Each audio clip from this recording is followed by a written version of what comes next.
छत्तीसगढ़ की सियासत ने अलग ही लाइन पकड़ ली है। अब बात खुद को हिंदू साबित करने से ज्यादा दूसरे से हिंदू होने के सबूत मांगने तक आ गई है। अटैक एकदम सीधे होने लगे हैं और भाषा भी पहले से कहीं ज्यादा तीखी हो चली है। सनातन पर छिड़ी इस सियासत की शुरुआत हुई असम के सीएम हेमंता बिस्वा शर्मा के बयान से। हेमंता बिस्वा शर्मा ने सीएम भूपेश बघेल को खुला चैलेंज देते हुए कहा कि आप में दम है तो राहुल गांधी और सोनिया गांधी को राम मंदिर ले जाकर दिखाइए। शर्मा यही नहीं रुके, उन्होंने कहा कि अगर सीएम भूपेश चुनावी हिंदू नहीं है तो राहुल गांधी को रामलला के सामने लेकर जाएं।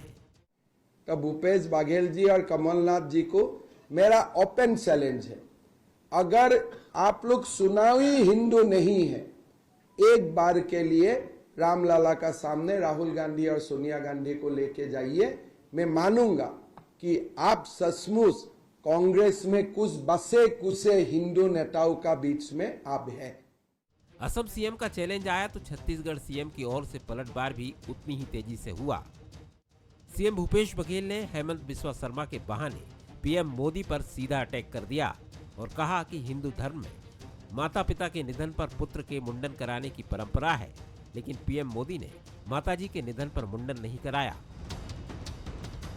अगर हेमंत बिस्वा पीएम मोदी का मुंडन करा देते हैं तो मान लेंगे कि वो हिंदू है। हेमंत बिस्वा शर्मा जी हिंदू हैं, नरेंद्र मोदी जी हमारे प्रधानमंत्री जी हिंदू हैं, और हिंदू धर्म के आधार पर यदि माता या पिता की मृत्यु हो जाए तो पुत्र है उस बाल देते हैं, फिर मुड़ाते हैं। अब हेमंत बिस्वा शर्मा जी से कहना चाहूँगा, मोदी जी तो सर मुड़ाए नहीं उसकी माँ जी के देहावसान होने के बाद। अब हेमंत बिस्वा शर्मा जी से ये कहूँगा कि वो नरेंद्र मोदी जी के मुंडन करा ले, अभी तक नहीं कराए माता जी के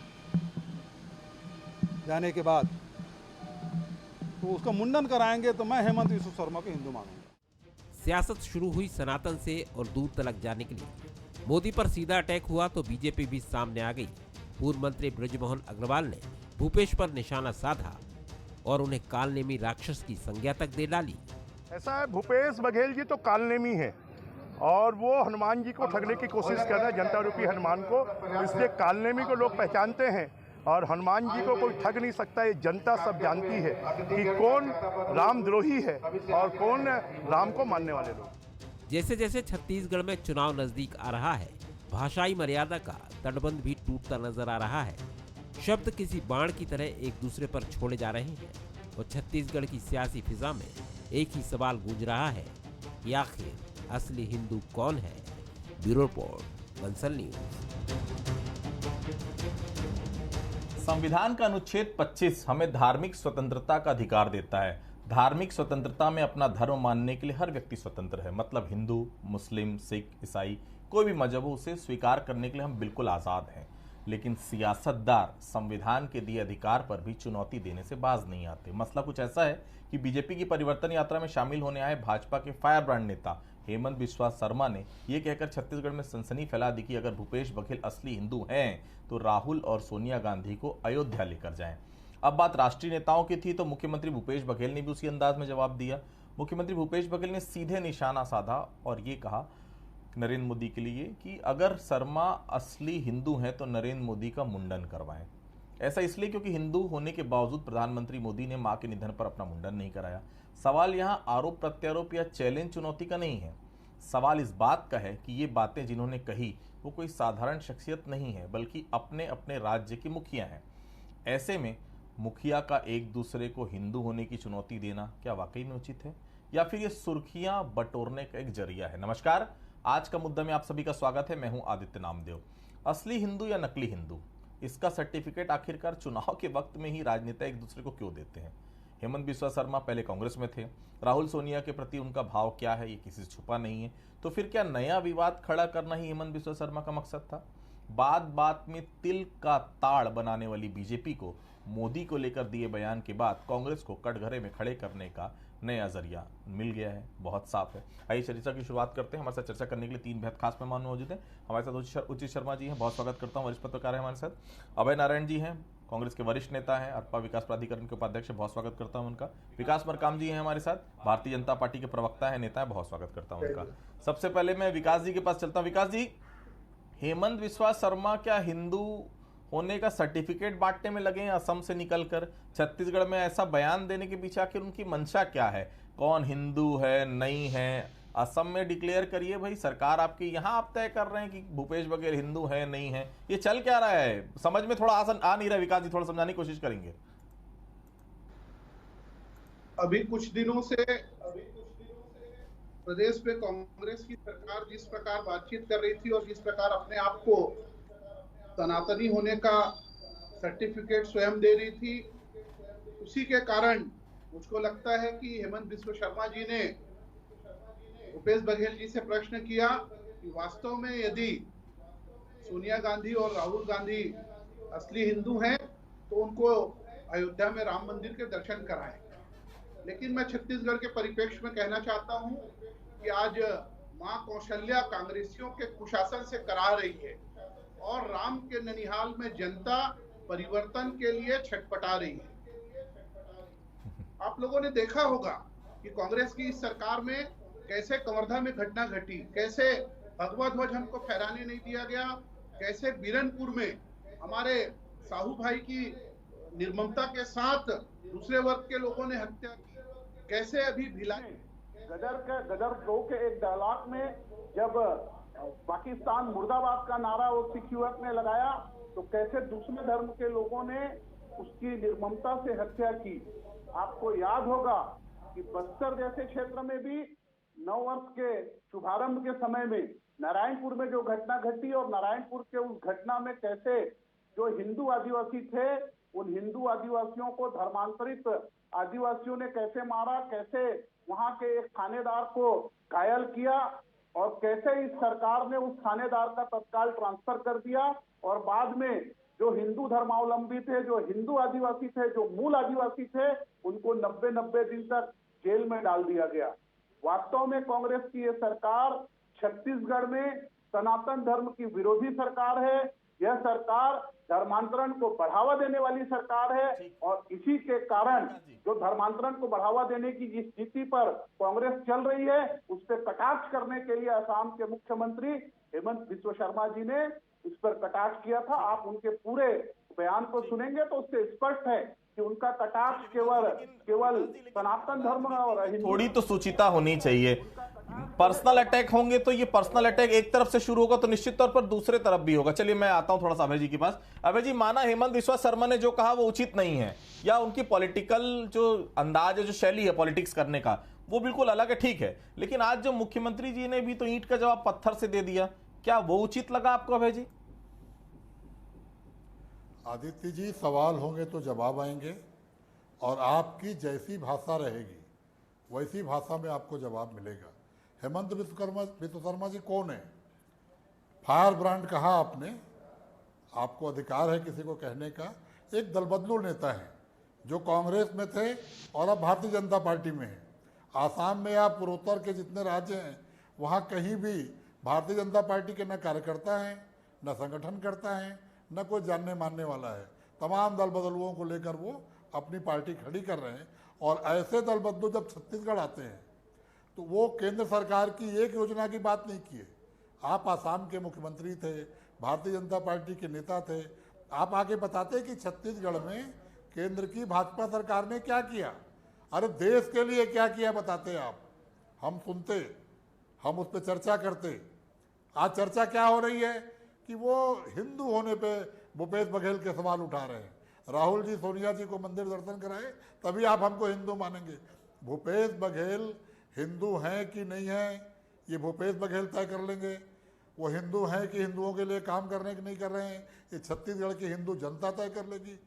कांग्रेस कभी किसी भी धार्मिक चोले में जाकर काम नहीं करती, लेकिन भूपेश बघेल जी ने जो भांचा राम के लिए काम किया, जो राम वन गमन पथ के लिए काम किया, जो गाय माता के लिए, गौ माता के लिए काम किया, जो चंद्रखुरी में कौशल्या जी के मंदिर बनाने का काम किया जिसको पूरा देश जाना। मुझे बहुत अच्छे से याद है अभय जी थोड़ा सा पीछे लिए चलता हूं। आपको मुझे बहुत अच्छे से याद है मुख्यमंत्री जी ने बहुत संवेदनशीलता से कहा भी था कि मैंने माननीय प्रधानमंत्री जी से मिलने का समय मांगा और माता का निधन होने के दूसरे दिन ही मुझे समय मिल गया। बहुत अच्छे से दोनों की बातचीत हुई। लेकिन ऐसे बयान जब आते हैं ऐसा नहीं लगता क्लिष्टता और बढ़ती है केंद्र और राज्य के बीच में मुंडन क्यों नहीं कराया, मतलब पर्सनल अटैक शोभा देते हैं किसी भी राजनेता को अभय जी? देखिए, आपने हिंदू होने पे बात कही, तो उन्होंने भी हिंदू धर्म की एक काम याद दिला दिया कि किसी भी माता पिता का निधन होता है तो निश्चित रूप से सिर मुड़ाते हैं। यह हिंदू धर्म की परंपरा है। और दूसरी बात जो भूपेश बघेल जी ने नहीं कहा, छत्तीसगढ़ की जनता अफसोस कर रही थी। खुद भाजपा के नेता मुझसे फोन करके कह रहे थे, प्रधानमंत्री जी उसी दिन एक ट्रेन को हरी झंडी दिखाने के लिए आ गए। 2 दिन तो शोक मनाते, 3 दिन तो शोक मनाते। रेल मंत्री थे इस देश में, रेल मंत्री का इस्तीफा नहीं हो गया था। सांसद नागपुर में मौजूद थे, गडकरी जी बहुत बड़े नेता है नागपुर के, वो लोग झंडी दिखा लेते। लेकिन आपको तो समय नहीं लगा। आपको तो अपने को पर्दे पे दिखाने का काम, झंडी लेके खड़े होने का काम, ये सब व्यक्तिगत चीजें। मैं लौटूंगा आपके पास। उचित जी मेरे साथ जुड़े। उचित जी, ऐसे बयान का आखिर क्या मकसद है? बीजेपी और कांग्रेस दोनों के संदर्भ में मैं आपसे पूछ रहा हूं। भाषा की जो एक बाउंड्री लाइन होनी चाहिए वो बाउंड्री लाइन पार करते जा रहे हैं। कौन हिंदू है नहीं है, सर्टिफिकेट दोनों पार्टी एक दूसरे को दे रही है। दोनों के संदर्भ में थोड़ा सा डिटेल में समझाएंगे इस बयान का आखिर मकसद क्या है? देखिए आदित्य जी, जिस तरीके से चुनाव आने वाला है उस तरीके से ये शाब्दिक बाण जो है, शाब्दिक जितने बम है ये फोड़े जाएंगे, इनकी सेल लगी हुई है, शाब्दिक बाण छोड़े जाएंगे और उसकी पूरी की पूरी तैयारी। हकीकत ये है कि जिस तरीके का बयान उन्होंने दिया मुख्यमंत्री आसाम ने, वो किसी तरह का छत्तीसगढ़ में तो स्वीकार नहीं है। ये बहुत ही व्यक्तिगत चीजें होती है। आप आइए, आप बात कीजिए, नीति पे कीजिए, नियत पे कीजिए, जो चल रहे जो मुद्दे हैं उन पे बात कीजिए, महंगाई पे बात कीजिए, धर्मांतरण पे बात कीजिए, आरक्षण पे बात कीजिए, आदिवासियों के मुद्दों पे बात कीजिए। आप उस पर बात नहीं करते हैं, आप व्यक्तिगत आरोप प्रत्यारोप लगाते हैं, ये उचित नहीं है, इसको एक्सेप्ट नहीं करता। छत्तीसगढ़ की धरा जो है बड़ी शांत है और हो एक्चुअल हकीकत में हो क्या रहा है, भारतीय जनता पार्टी की यूएसपीएस पे गाय, गोबर, गौमूत्र, राम राज्य, राम का राज्य, ये जितने भी इश्यूज हैं, भारतीय जनता पार्टी ये चाहती है कि इस पिच पे कांग्रेस क्रिकेट खेले, इस पिच पे चुनाव खेले। वो अपनी पिच पे कांग्रेस को खिलाने के लिए कोशिश कर रही है और इस तरीके के बयानबाजी जो आ रहे हैं, मैं सनातनी, मैं हिंदू, आप कम हिंदू, मैं बड़ा हिंदू, तो ये तरीके के जो है वो कुल मिला के इन विषय को, इन मुद्दों को चुनाव में ले जाना चाहती है, बजाय उसके कि जो मूल मुद्दे हैं, जो बुनियादी सवाल है, उसको उठाने के बजाय अपनी पिच पे खिलाने की कांग्रेस की उनकी कोशिश है, भारतीय जनता पार्टी की। ले आइए अपने पिच में, वो कोशिश वो कर रहे हैं। हालांकि ये मुद्दे छत्तीसगढ़ के है नहीं, क्योंकि बाकी मुद्दे तो भूपेश जी ने इनसे छीन लिए हैं, चाहे गाय हो, गोबर हो, गौमूत्र हो, छत्तीसगढ़ की अस्मिता हो, छत्तीसगढ़ीयवाद हो, वो तमाम मुद्दे जो कभी भारतीय जनता पार्टी के यूएसपी और हुआ करते थे, वो अब कांग्रेस की तरफ चले गए हैं। तो अब नया मुद्दा सनातन, मैं हिंदू, छोटा हिंदू, मतलब मैं हिंदू और सिर्फ मैं ही हिंदू, इसमें बड़ी तकलीफ है। ये जो पूरी की पूरी छत्तीसगढ़ की धरा है, 3 करोड़ जनता है, यहाँ पे कभी हिंदू और मुस्लिम इस तरीके से कभी वाद विवाद या चीजें हुई नहीं है। इस तरीके के इश्यूज और मुद्दे के लिए जगह नहीं है छत्तीसगढ़ के चुनाव में। लेकिन हेन केन प्रकरण वो कैसे भी इस मुद्दे को उस जगह लाना चाहते हैं और उस पिच पे खेलना चाहते हैं और पूरे के पूरे 5 साल के विकास या 5 साल के मुद्दों को छोड़ के इतर एक नया मुद्दा क्रिएट करके उस मुद्दे पे चुनाव लड़ना चाहते हैं, ले जाना चाहते हैं।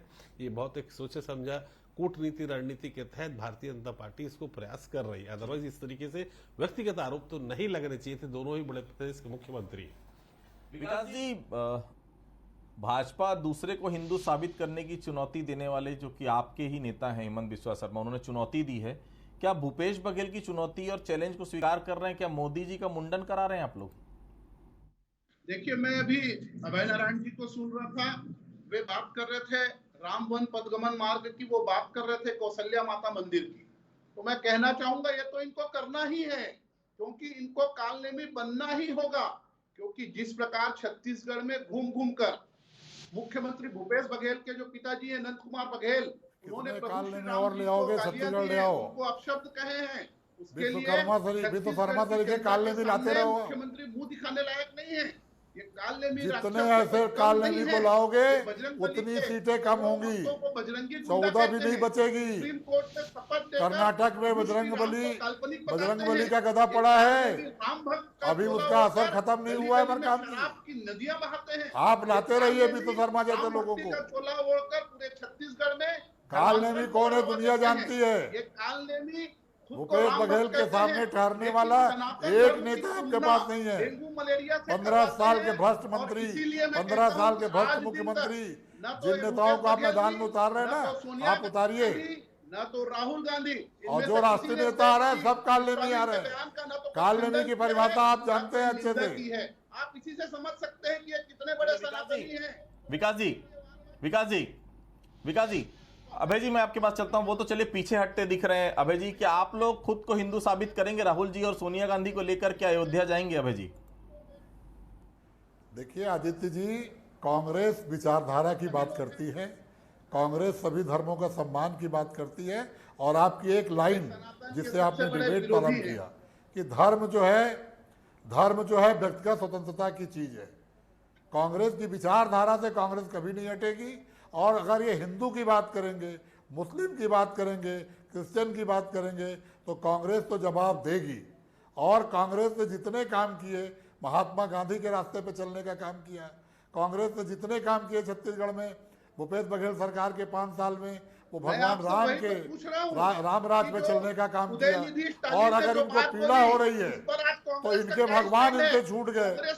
ये काल नामी बन के भगवान के नाम लेके वोट मांगते थे, ये काल नामी बन के गौ माता के नाम पर वोट मांगते थे। इनका वोट मांगने का सहारा छूट गया तो विचलित तो होंगे ना। और कोई ऐसा व्यक्ति आके छत्तीसगढ़ में बात करता जिसकी साख होती एक दल बदलू नेता को, एक कांग्रेस से पलायन करने वाले नेता को आप लाके कांग्रेस नेताओं के खिलाफ बुलवा रहे हैं, तो ये दबाव में ही बोल के गए होंगे, उनको दिशा निर्देश ही मिला होगा। और मैं तो चाहता हूं कि चुनाव तक ये लोग लाते रहे। कांग्रेस को अपने विकास पे भरोसा है, कांग्रेस को छत्तीसगढ़िया स्वाभिमान पे भरोसा है, कांग्रेस को छत्तीसगढ़ मॉडल पे भरोसा है। और भूपेश है तो भरोसा है। ये जो 5 साल चला है ना, ये 2023 में दिखेगा कि भूपेश पे जनता कैसे भरोसा करती है। जी, ये असली और नकली हिंदू क्या होता है? आपको याद होगा लोकसभा चुनाव के वक्त भी राहुल गांधी के बारे में यही बातें भाजपा कहती थी जब वो मंदिर जा रहे थे या जनेऊ पहन रहे थे। ये है क्या असली हिंदू, नकली हिंदू? थोड़ा सा ब्रीफ करेंगे उचित जी। देखिए ये जो है वो भारतीय जनता पार्टी बताना चाहती है कि ये जो कर रहे हैं ये ढोंग है, ये असली हिंदू के लक्षण नहीं है। असली हिंदू हम हैं, ये अभी भी गैर जाति के हैं या गैर धर्म के हैं, ये बताने के एक परसेप्शन क्रिएट कर रहे हैं कि जब उन्होंने जनेऊ पहन लिया, वो मंदिर जाने लगे, तो उसके बाद एक नई चीजें पैदा हुई कि ये असल हिंदू का काम नहीं है, असल हिंदू हम हैं और सिर्फ हम ही हैं। ये परसेप्शन क्रिएट करने पे लगी हुई है भारतीय जनता पार्टी, चाहे वो राहुल गांधी लोकसभा के चुनाव में राहुल गांधी को लेके हैं या अन्य चीजों को लेके। जिस तरीके के मुद्दे जिस चुनाव के वक्त आ जाते हैं और आ रहे हैं, खासकर उन लोगों के माध्यम से जो पूर्व में पहले कांग्रेस पे रहे हो, और उन्हीं लोग से आप योजनाबद्ध तरीके से आप उठवाए जा रहे हैं। आप देखिए महाराष्ट्र के नए वाले डिप्टी सीएम हो, ज्योतिरादित्य सिंधिया हो, विश्व शर्मा जी हो, ये तीनों के तीनों अभी भी अपनी जिस नई पार्टी में गए हैं अभी भी वहां वो संविदा में है। हकीकत में अभी भी उनका उस पार्टी में वहां संविलियन नहीं हो पाया है, ये हकीकत है। वो उनसे ही बुलवाने उनका प्रयास करते हैं, चेष्टा करते हैं कि आप जाके उनके बीच जाके बोले। और ये जो बीज है कि हिंदुत्व, सनातन, राम राज्य, कौशल्या माता, इन चीजों पे चुनाव चले जाए इन किन प्रकार, क्योंकि अभी थोड़ी सी भारतीय जनता पार्टी को तकलीफ है। भूपेश का चेहरा, छत्तीसगढ़ अस्मिता, किसान न्याय योजना, किसान रूरल इकोनॉमी, तमाम कुछ चीजें जो अच्छी हुई हैं उसका तोड़ भारतीय जनता पार्टी के पास अभी मैं स्पष्ट रूप से कहूं कि अभी उतना हो नहीं पाया। हालांकि नो डाउट कि जामवाल जी या विपक्ष बहुत मजबूती के साथ अपने दावेदारी प्रस्तुत कर रहे हैं छत्तीसगढ़ में, ये अलग और इतर बात है कि वो चेष्टा कर रहे हैं कि हम इस चुनाव को बराबरी में लाएं। लेकिन अभी वो भूपेश के तबके के, भूपेश के बराबर के चेहरे उनके पास नहीं है। टीएस सिंहदेव की मेहनत के बराबर अभी कोई चीजें उनके पास नहीं हो पा रही हैं। कोशिश उनकी जारी है, तो वो कोशिश कर रहे हैं कि हम मुद्दों को डाइवर्ट ही कर दें। ये विकास का मुद्दा रहे ना, 5 साल का मुद्दा रहे ना, रूरल इकोनॉमी मुद्दा ही ना रहे, तो वो अन्य मुद्दों की ओर ले जाने की चेष्टा कर रही। 2023 के साथ साथ वो 2024 को भी साधने की उनकी कोशिश रहेगी। और मुद्दे आप देखिए कि मोटा मोटी मुद्दे आपके यही दौड़ते रहेंगे, चाहे नवंबर 2023 में हो चाहे मई 2024 में हो। विकास जी, हेमंत बिस्वा शर्मा को क्या इसलिए आप लोग बुलाए थे कि वो आए और नया विवाद खड़ा कर दें? ऐसे में राहुल गांधी और सोनिया गांधी पर उनकी राजनीतिक बोल कैसी होती है हम सब ने देखा है। भूपेश बघेल से तो भाई उनकी मित्रता रही होगी, कांग्रेस पार्टी में दोनों रहे, तो भी नया बखेड़ा खड़ा कर दिए यहाँ पर आकर। विकास जी, अभी जो अभय नारायण जी बोल रहे थे कि भूपेश है तो भरोसा है, मैं उसी पे कहना चाहता हूं कि वाकई भूपेश है तो भरोसा है, लेकिन किनको भरोसा है? धर्मांतरण कराने वाले मिशनरी के लोगों को भरोसा है, शराब बंदी का वादा करके लोग आए थे, नशाखोरों को भूपेश पर भरोसा है। छत्तीसगढ़ का सोचो, धर्मांतरण से उभरो। उनको भूपेश पर भरोसा है। विकास मरकाम जी, छत्तीसगढ़ का सोचो, उनको भूपेश पर भरोसा है। छत्तीसगढ़ में आदिवासियों को सम्मान मिल रहा है, उनको भूपेश पर भरोसा है। जो छत्तीसगढ़ के आदिवासी हिंदुस्तान के पटल पे स्थापित हो रहे हैं। जैसे क्षेत्र में कुछ तो छत्तीसगढ़ के आदिवासियों की सोचो मरकाम जी। आरएसएस के सिखाई बातों को मत करो आप। मैं तथ्य के सहित आप मरकाम जी हैं, आपका सम्मान है। भूपेश पर भरोसा है। नहीं तो आप देखिए भारतीय जनता पार्टी के पक्ष में छत्तीसगढ़ में अब हवा का रुख जो है वो चल रहा है। हमारी जो परिवर्तन यात्रा जो निकली है, उस परिवर्तन यात्रा में ना तो भीड़ आ रही है ना नेता आ रहे हैं। प्रसाद मिल रहा है, जो जनता का आशीर्वाद मिल रहा है, उसके भरोसे हम बिल्कुल ये कह सकते हैं। ठीक है, मैं अभय जी के पास चलता हूं। अभय जी, आप लोगों की जो आशंका बार बार होती कि चुनाव के वक्त भाजपा धर्म और जाति की बात करती है, ऐसा नहीं लगता कि हेमंत बिस्वा शर्मा को आगे कर भाजपा ने उसका प्रैक्टिकल शुरू कर दिया है, कामयाब भी हुआ ऐसा लगता है? तो आगे आगे देखिए और फिर आगे आगे होगा क्या? मैं तो विकास मरकाम जी से भी निवेदन कर रहा हूं, कि छत्तीसगढ़ स्वाभिमान के साथ चले। आज छत्तीसगढ़ का एसटी हो, एससी हो, ओबीसी हो, कोई वर्ग का किसान हो, कोई वर्ग का मजदूर हो, कोई वर्ग की महिला हो, आज सब स्वाभिमान से जी रहे हैं। आज उनके 30 त्योहार में छुट्टियां मिल रही हैं, आज नवाखाई की छुट्टी दी गई। तो आज स्वाभिमान की बात हो रही है। कहाँ ये हेमंत विश्वकर्मा जैसे लोगों को लाके धर्मांतरण, बीरनपुर, भिलाई, कहाँ अटके हुए हो आप? आज छत्तीसगढ़ मॉडल चल रहा है। आपके जितने दूसरे प्रदेश के मुख्यमंत्री हैं, एक जगह इतिहास बता दे कि धान की कीमत क्या मिल रही है। कोई बता दे गोबर कौन खरीद रहा है, कोई बता दे गौमूत्र कौन खरीद रहा है, कोई बता दे गौठान में गायों की सेवा कौन कर रहा है। एक प्रदेश का एक मुख्यमंत्री का नाम बता दे। आसाम के मुख्यमंत्री आए थे, आसाम। ठीक है विकास जी। अभय जी, उचित जी, ऐसे बयान क्या सिर्फ मजे लेने के लिए और चर्चाओं में रहने के लिए होते हैं, या फिर वाकई में इससे वोटों का ध्रुवीकरण होगा? भाजपा को कुछ फायदा या कांग्रेस को कुछ फायदा होता है, वो देख रहे हैं आप उचित जी?